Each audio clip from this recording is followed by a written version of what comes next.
Hello and welcome to News Central TV. I am Adebola Adedugba. The top stories at this hour. Central Bank of Nigeria raises interest rate to 26.75% amid soaring inflation. President Tinubu appeals to Nigerians to shelve planned hardship protests.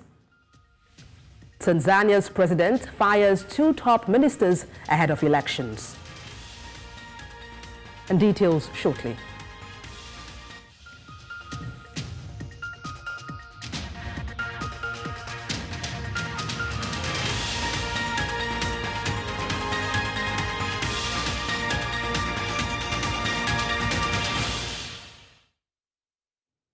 Let's begin by telling you that the Central Bank of Nigeria has raised the monetary policy rate by 50 basis points from 26.25% to 26.75% in response to soaring inflation and skyrocketing food prices.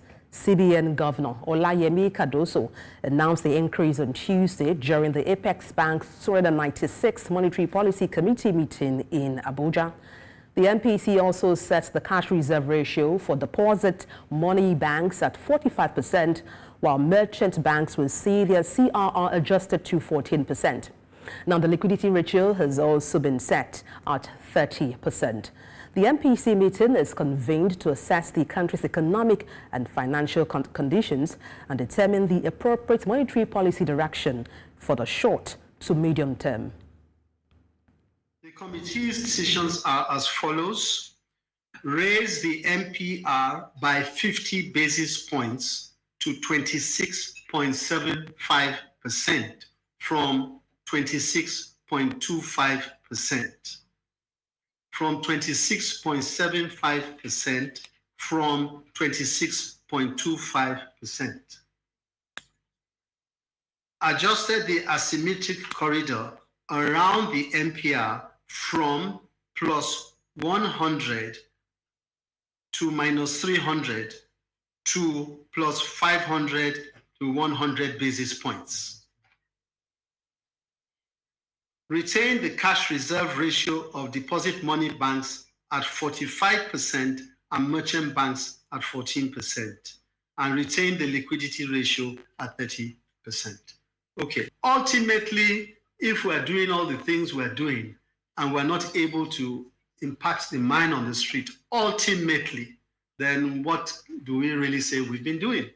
And I think sometimes when people look at figures too often, they may lose track of that. And that is why I said what I said, that it is so important that we continue to bear that in mind, that our policies must ultimately impact the man on the street.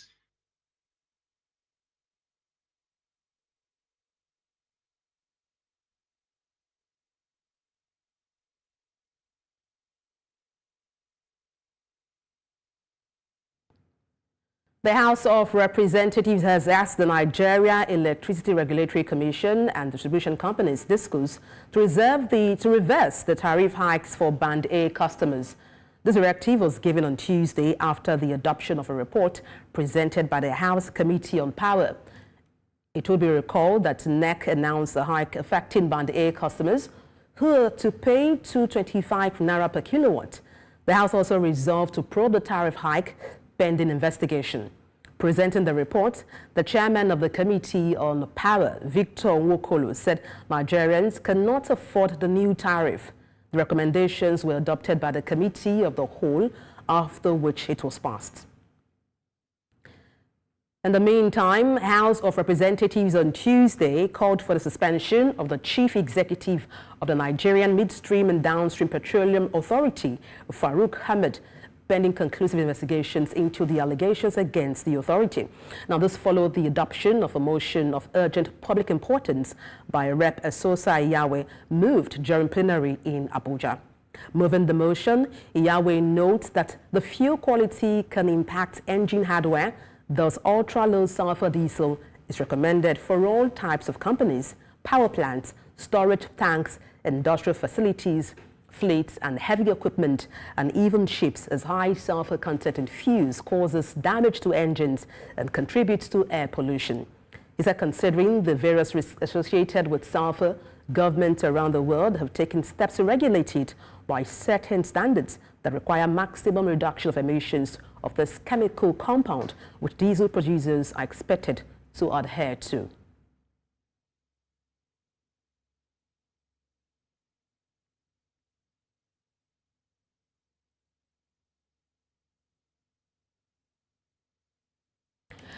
And recall, we brought to you news regarding the monetary policy increase. And to talk about this, I'm joined by CEO, CFG Advisory, Tilewa Adebajo.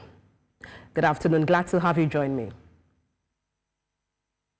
Good evening. Okay, yeah, glad to have you join me. Let me kick off by asking, first of all, what your thoughts are regarding the increase in MPR from 26.25% to 26.75%. Well, I think this was as a result of the fact that the trajectory on the rise of inflation has not abated. And I think 50 basis points was a cautious increase, just to recognize that. But at the same time, you don't want to go too high because, you know, if increased interest rates also had some adverse impacts on the cost of borrowing. So it's a trade-off. But the beauty about this is the fact that month-on-month inflation, the trajectory seems to be on the decline. So there's a tipping point which the central bank is looking for to find out when they feel that inflation will begin to drop and they can begin to hold rates steady. At the same time, they don't want inflation to go out of control. So I think this is just an increase. It's a marginal increase in recognition of the fact that inflation is still going up.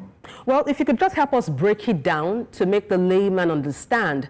I mean, why increase an interest rate when inflation is on the rise? Well, the problem with inflation is that inflation does not help anybody. And in order for us to grow our economy, we must have low interest rates. So at the times when interest rates have been between 9 and 12% in Nigeria, our economy has grown over 8%. And that is what is desirable. But with inflation also, then you find out that it affects us all in the sense that our purchasing power is eroded with inflation. Prices are high and we cannot get, for our naira, we can't stretch our naira as we used to before. So you can buy less for every 1 naira that you have.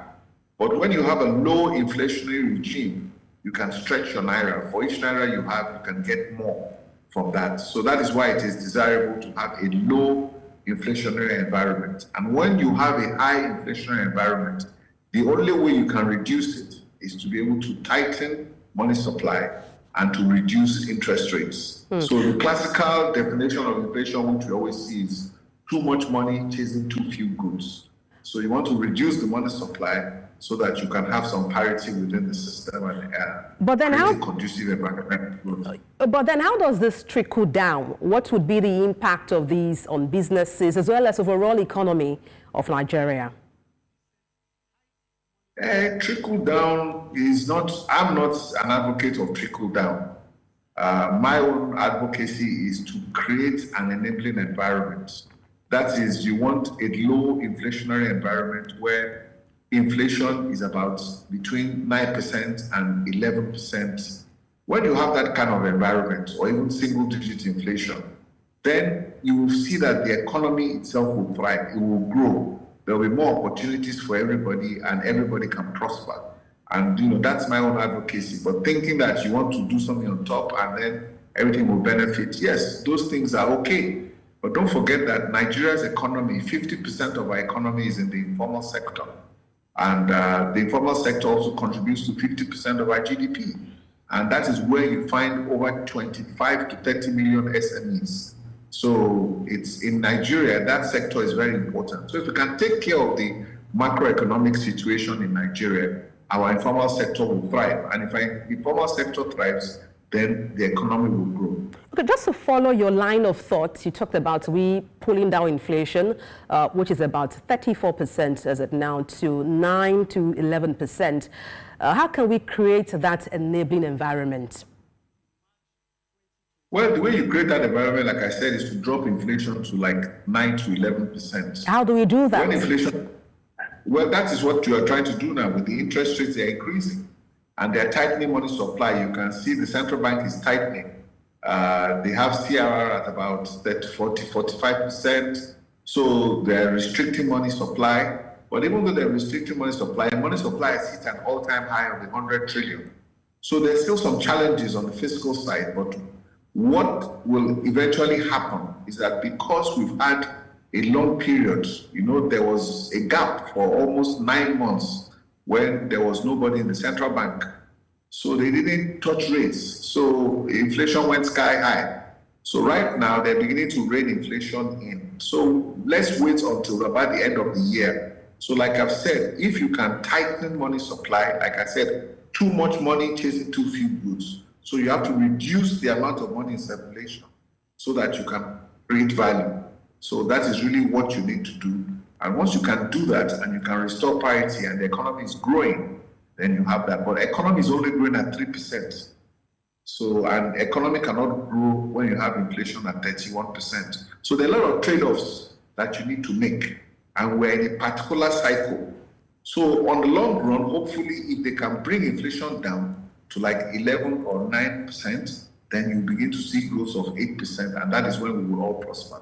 So I don't see that happening for another one year. Well, we're pressed for time, though, but thank you so much for your insight on the news. Tilewa Adebajo, CEO, CFG Advisory. Many thanks for your perspective. Good evening.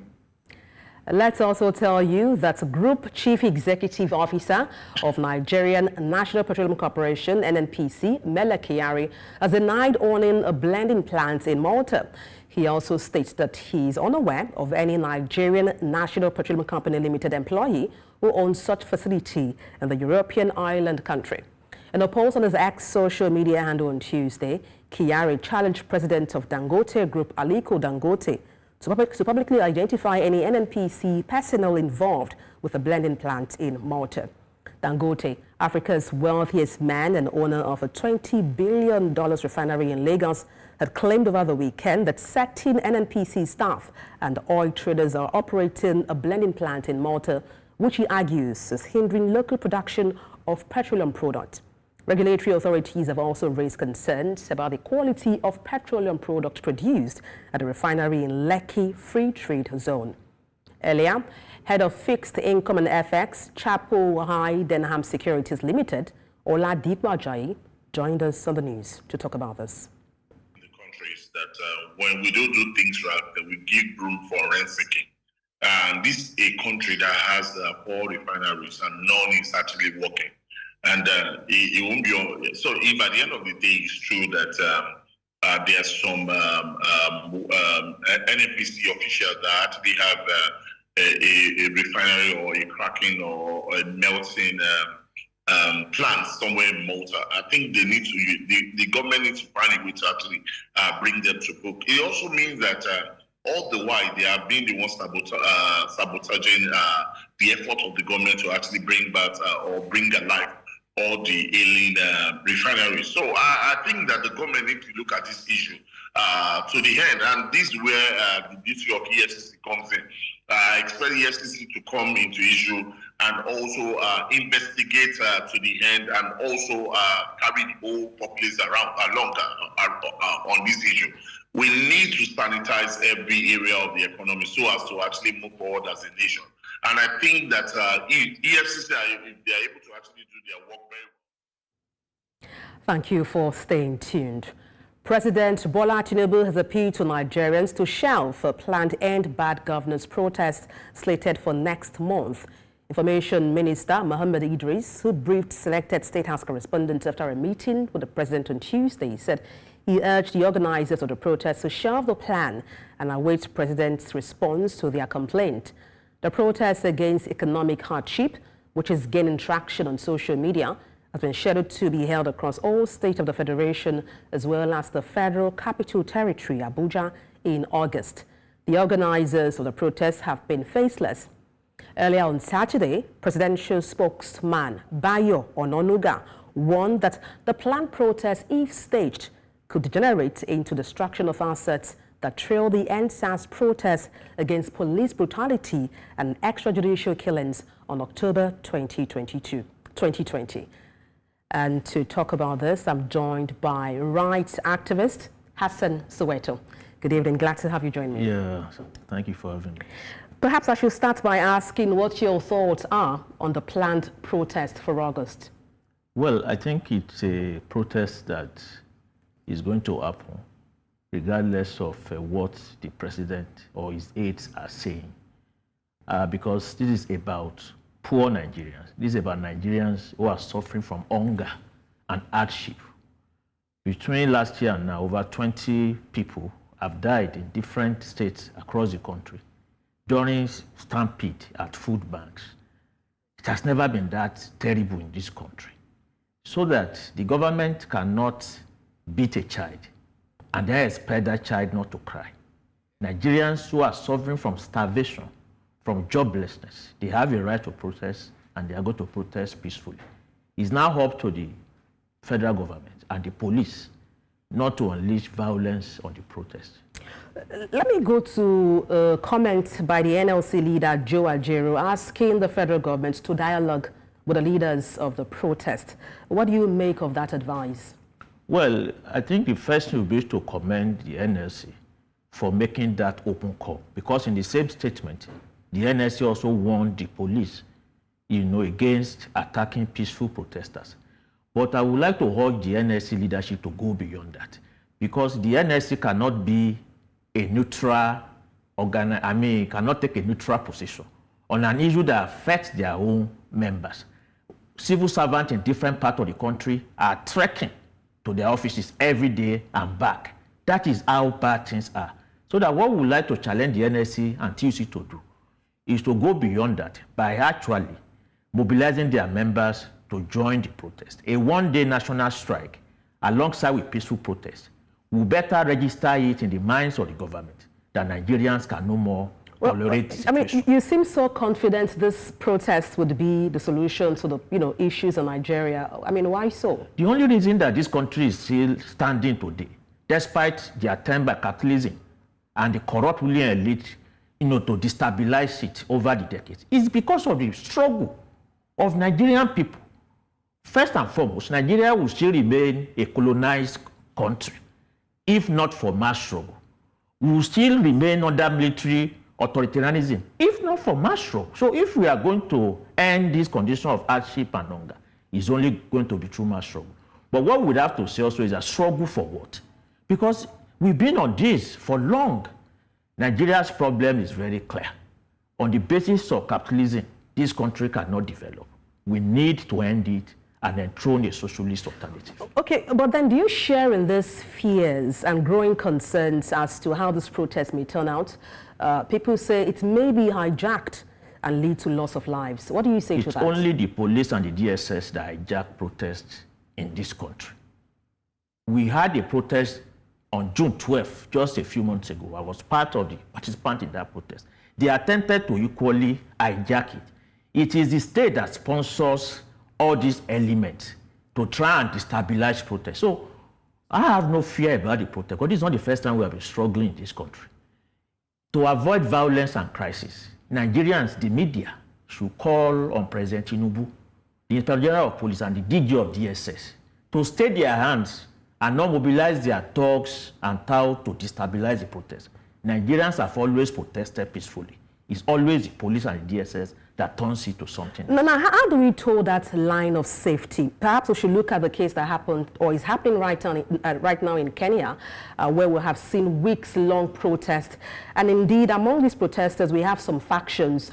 And the protest, along the line was hijacked. Now, how do we toe that line of safety to ensure there is no anarchy, in as much as, you are saying this protest should go on? How do we maintain that balance of safety? What we always do in protest is that we have internal mechanism for maintaining order during a protest. Every protester comes with banner and leaflet. If any other person is holding anything harmful, there is not part of the protest. And protesters always have means of identifying people like that. EndSARS became a fiasco because the state actually mobilized people with cutlasses to go and attack the protest. So that, what therefore I'm saying is that we are going to ensure a peaceful protest. This is not the first time we are doing it. It is the state that should stay its hands and not mobilize its agents to destabilize it. And I'm saying this, and I want to be put on record. The IG should be held responsible if anything goes all right with the peaceful protest we're planning for August. All right, thank you so much for your insight on the news. Hassan Soweto, rights activist, many thanks indeed for your time. Thanks for having me. The Senate on Tuesday speedily passed the National Minimum Wage Act 2019, and the bill, which scaled first, second and third readings just minutes after it was transmitted by President Bola Tinubu, was instantly passed by the upper chamber. Earlier on Tuesday, the President transmitted the National Minimum Wage Bill to the National Assembly for consideration and passage. The President separately wrote the Senate and the House of Representatives requesting expedited consideration of a bill for an act to amend the National Minimum Wage Act 2019 to increase the national minimum wage from 30,000 to 70,000 naira. The President also asked the lawmakers to reduce the time for periodic review of the national minimum wage from 5 to 3 years and related matters.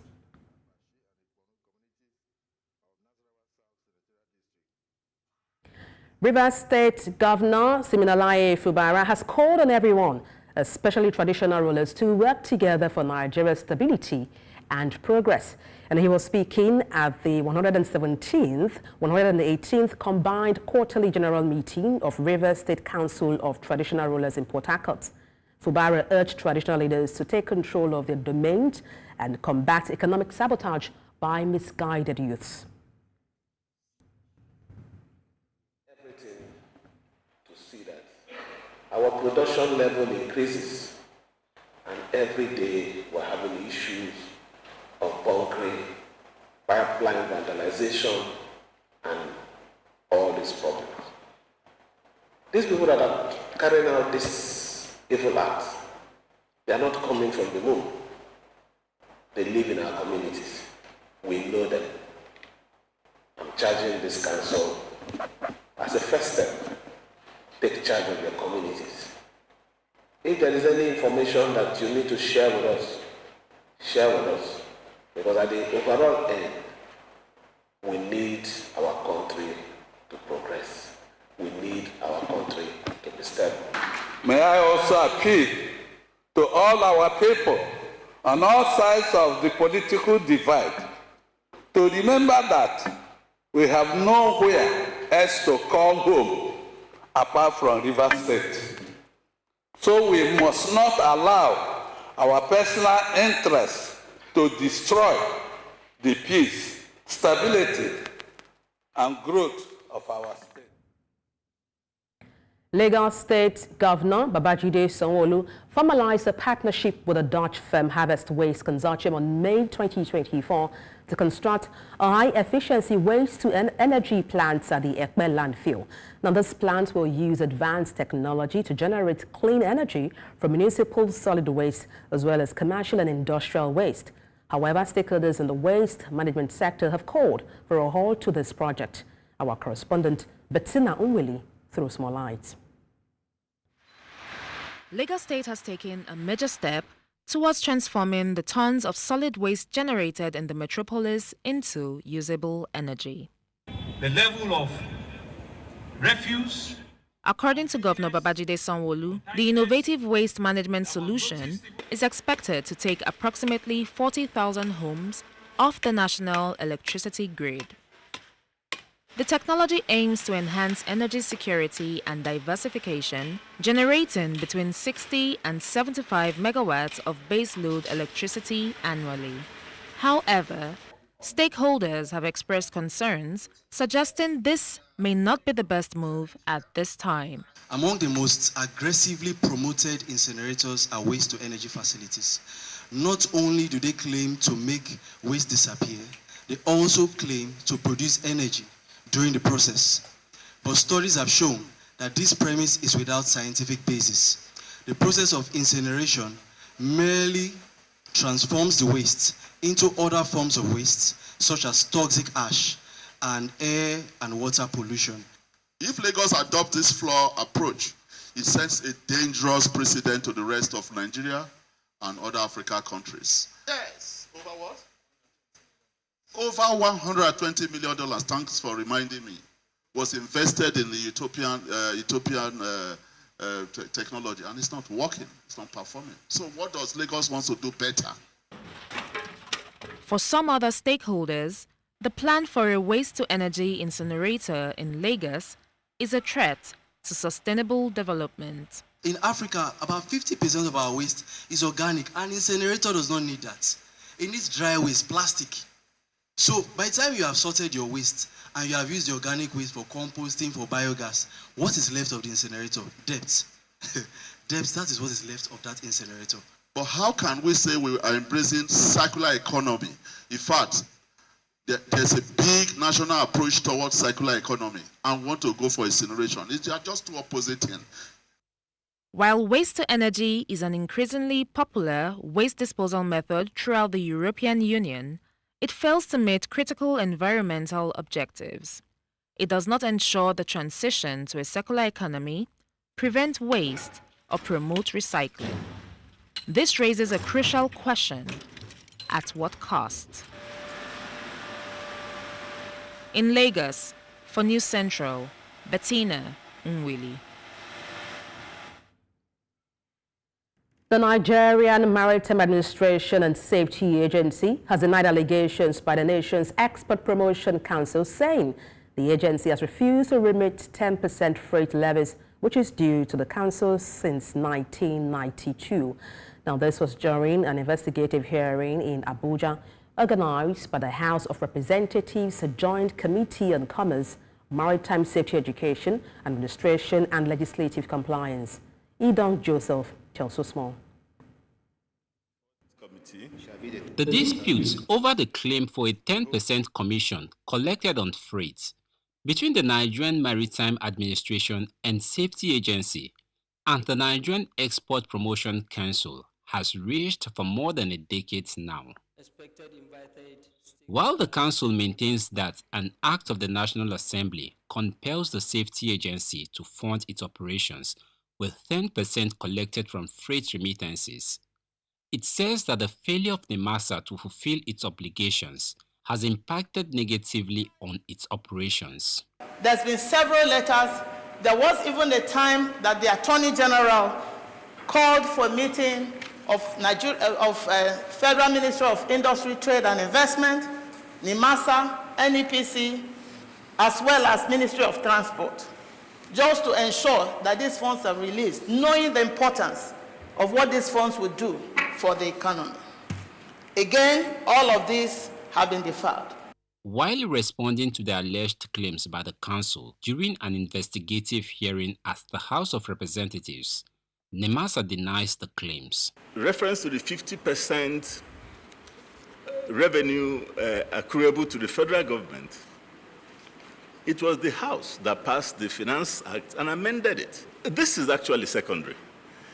It will be possible for us to consider it if it exists in our law. We cannot alter the provisions of the NIMASA Act. Lawmakers expressed concerns that the impact is affecting government's operations, calling on agencies to collaborate instead of being at loggerheads. To avert conflicts of this nature, MDS must demonstrate high level of accountability, transparency, and openness in their duties and communicate more favorably. The essence of this gathering is for us all to find the truth and also a lasting solution to this lingering issue. The leadership of the House of Representatives, after listening to both parties, directed them to find a common ground and resolve the disagreements, emphasizing the need for synergy for the good of all citizens. In Abuja for News Central, I am Idong Joseph. The news continues in East Africa, where Kenya's President William Ruto has called for end to the ongoing protests in the East African country. He emphasized that moving forward, he will protect the nation using democratic means. Ruto also highlighted that his administration has already made significant concessions in response to the demands of the fearless, leaderless and faceless Gen Z protesters, including rejecting the Finance Bill 2024 and dismissing almost the entire cabinet. Despite these actions, the protests have continued unabated.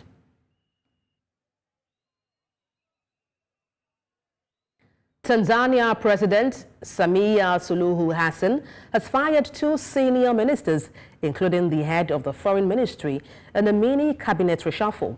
Now, this move comes ahead of the expected national elections next year, with a sacked information minister caught in a viral video last week saying winning in the elections is not always determined by the number of votes in the ballot box.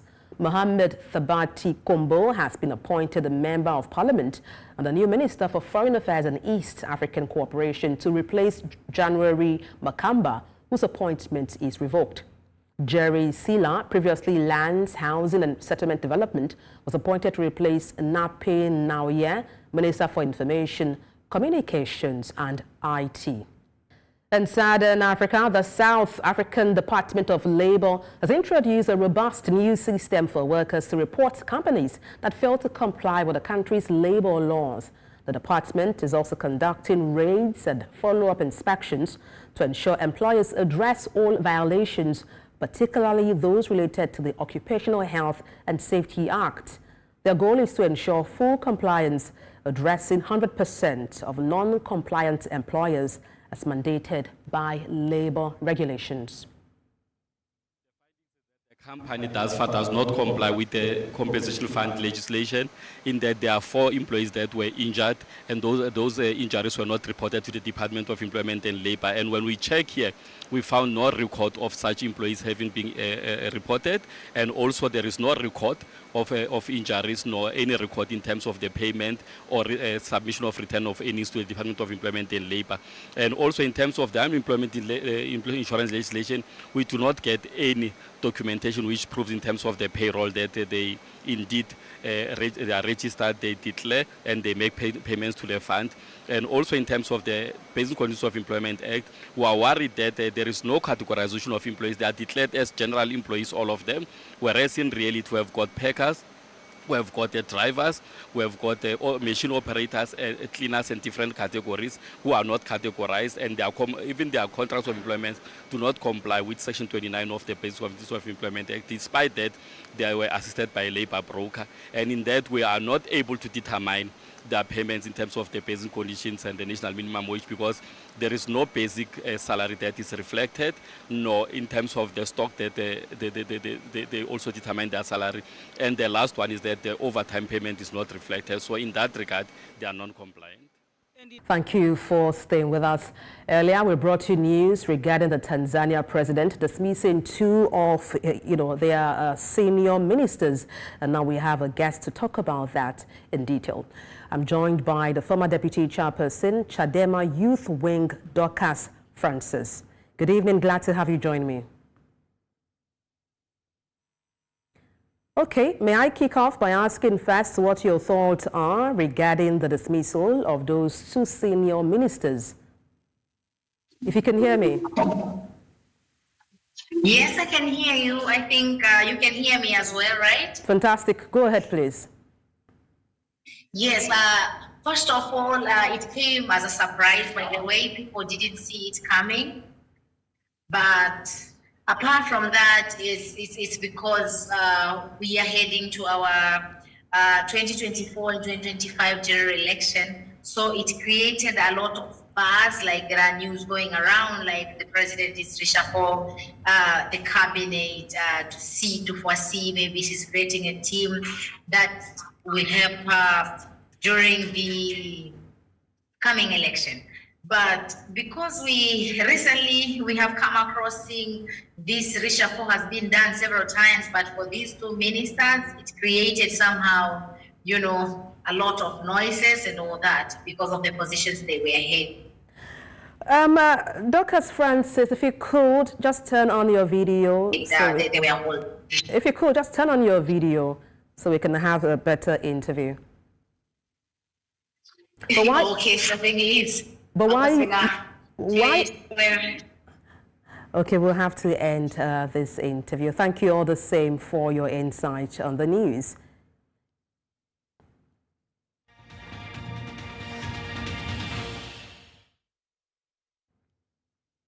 U.S. Vice President Kamala Harris has promised she will win against Donald Trump in November, comparing her election rival, who is the first former U.S. leader to be convicted of a crime, to the predators and cheaters.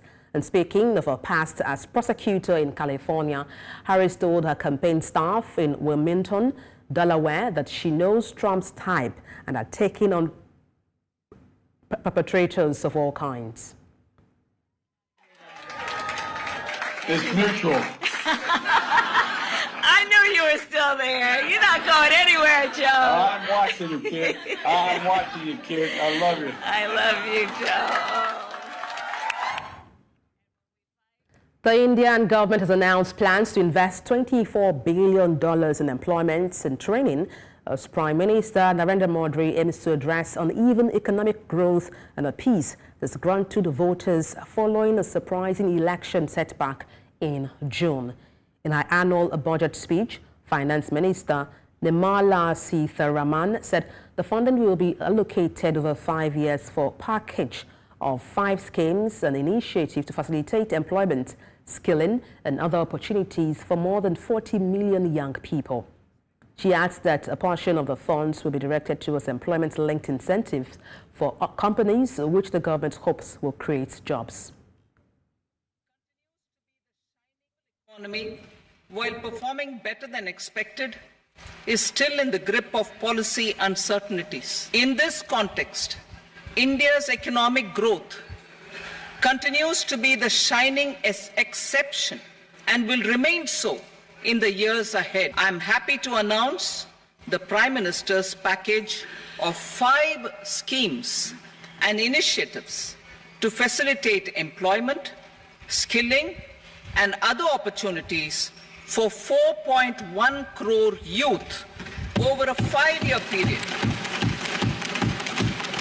with a central outlay of 2 lakh crore rupees. The fiscal deficit is estimated at 4.9% of the GDP.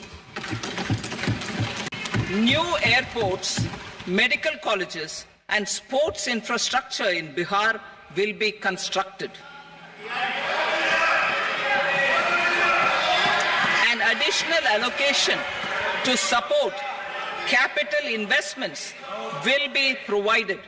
The requests of Bihar government for external assistance from multilateral development banks will be expedited.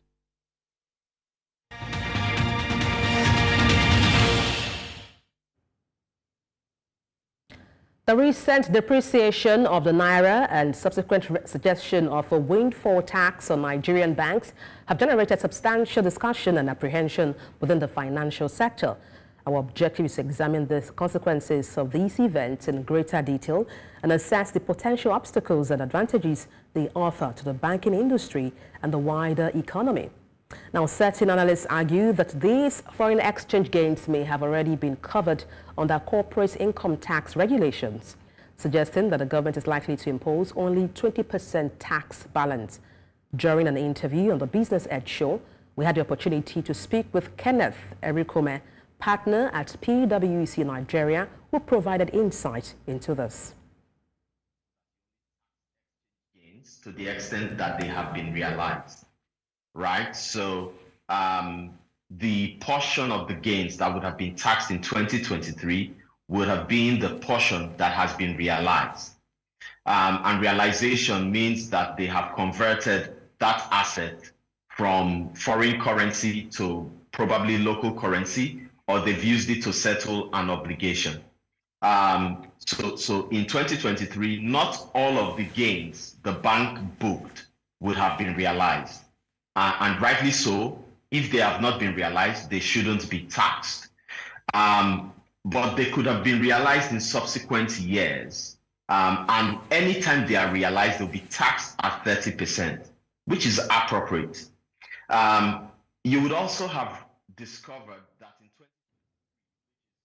The retirement industry in South Africa is gearing up for an influx of claims as the implementation of the two-pot retirement system draws near. Now, President Cyril Ramaphosa has given his approval to the Pension Funds Amendment Bill, marking the final step in the legal process. This new legislation, set to be effective from September 1st, will enable South Africans to assess a portion of their retirement savings while preserving the remainder for the future. However, there are still preparations to be made to ensure a seamless transition.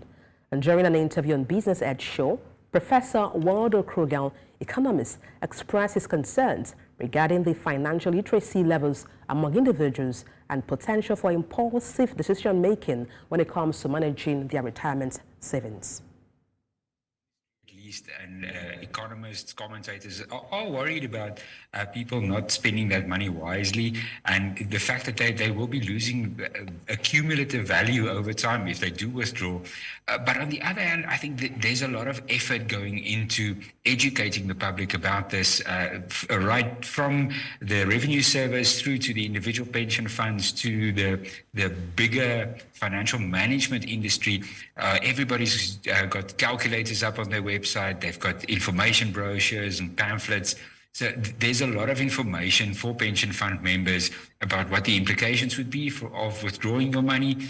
And I think doing the maths and figuring out, is it worth taking the money, paying the tax versus getting some debt relief? Those decisions will be made as clear as possible. Individuals with, I think, any access to the internet or the ability to talk to a financial advisor. The Kama coin, a meme coin associated with Kamala Harris, has experienced a significant surge, reaching an all-time high with market capitalization of $24 million. Now, this surge was fueled by the news of President Joe Biden stepping down from the presidential race and endorsing Harris as the Democratic Party's candidate for the top spot. And during an appearance on Market Pulse, David Olujimi, a financial market analyst with Nairametrics, discussed the level of volatility associated with such crypto assets. Volatility level, that's just to explain why crypto assets sometimes cannot serve as they cannot really be your best bet when it comes to investing, because they are very volatile assets. So basically, the whole thing with Kama coin, the whole thing with meme coins, basically it's very similar to what we had with shit coins. On the other hand, of what we've been having with shit coins, we have these coins that people just basically pump, and sometimes people even do what is called a rug pull with the entire asset. They just go in and they get some people to put in their funds, and they crash it, basically. And that's all on the news. But before we go, let's take a look again at some of the major stories. Central Bank of Nigeria has raised the interest rate to 26.75% amid soaring inflation. President Tinubu has appealed to Nigerians to shelve planned protests. We also told you that Tanzania's president has fired 2 top ministers ahead of elections. Send your eyewitness report to the WhatsApp number on the screen, and do follow us on social media. We are at News Central TV. You can watch us live on DSTV channel 422, Star Times channel 274, Avo TV, and YouTube. Many thanks for watching. I am Adebola Adedugba.